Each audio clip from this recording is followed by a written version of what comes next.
Hey guys, on today's video we're gonna be updating your Mac. So let's get started. On the top left hand side of our screen we're gonna see the Apple logo. So just click on that Apple logo. You're gonna see your third option where it's gonna go into the App Store. That's where we used to go and do our updates way back in the day. So if you're way back, you haven't updated your Mac for a long time, older Macs as well, all your updates will be in the App Store. However, for most of you with newer Macs, or if you're not too far back, you're gonna see your system updates right here under system preferences. Second option, click right there. So I would suggest going there, even if you don't see anything that's telling you that you need an update, just go there. After you open it up, let me just zoom in so you guys can actually see. You will notice on the bottom left hand side, it's gonna say software updates. We're just gonna click on software update. Once we click there, you should see this is your latest update.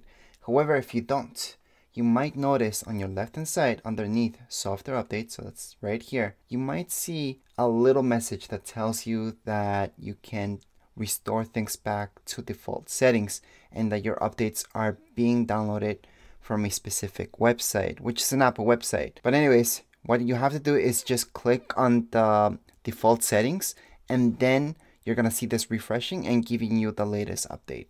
I'm not 100% sure why Apple does that with certain Macs. So that happened to a few of my Macs, but not all of them. I think it's because it's trying to do that just to help people out that have beta versions. And every time you have a beta version, then you have to go through a whole thing in order to actually download a full update and not just stay in beta forever. Again, that's just what I think why they did that for some people. For others, you're just gonna see exactly what I'm looking at right now. Anyways, right now we're just gonna click on update now, but before I do that, I wanna show you how big this is.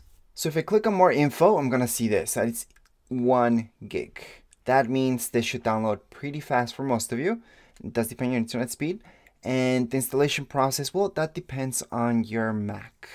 So it will require restart, which means you should not be doing anything on your Mac. Just make sure you have a good backup just in case something happens. I do recommend using Time Machine for that, which is something pre-built into your Mac regardless.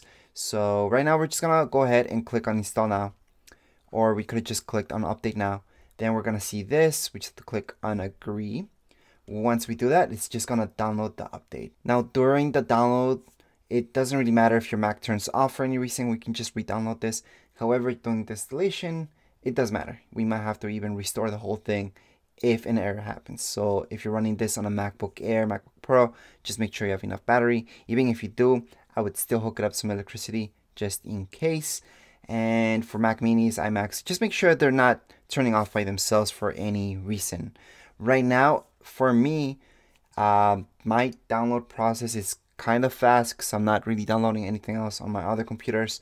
So that's why this is going okay speed. Afterwards, it's just gonna install. For now, I could just leave my Mac and just let it do its thing. It's just gonna restart by itself. Sometimes, and only sometimes, a Mac will ask you to click on restart, and inside here, inside this little thing, and then that's it. But that's if you have other programs running. So I would just suggest to close everything down so you can just let your Mac be. Later on, we're gonna see an Apple logo, a loading bar. It's just gonna restart. And that would be it for this update. It's a really small update, really quick, and for sure you need it. So if you just left your Mac to be, it would just restart by itself. It'll give you about a 20-second countdown, and that's about it. However, if you didn't get that, you would see something like so. And right here, you will see the option to restart now. So just click on restart now, and your Mac will turn off. You're gonna see an Apple logo and a loading bar. Alright, so once you see the Apple logo and the loading bar, again, it's just gonna restart. We're just gonna see that everything loads back in as normal, as you guys can see right now. And right here, you should see that your software is all up to date.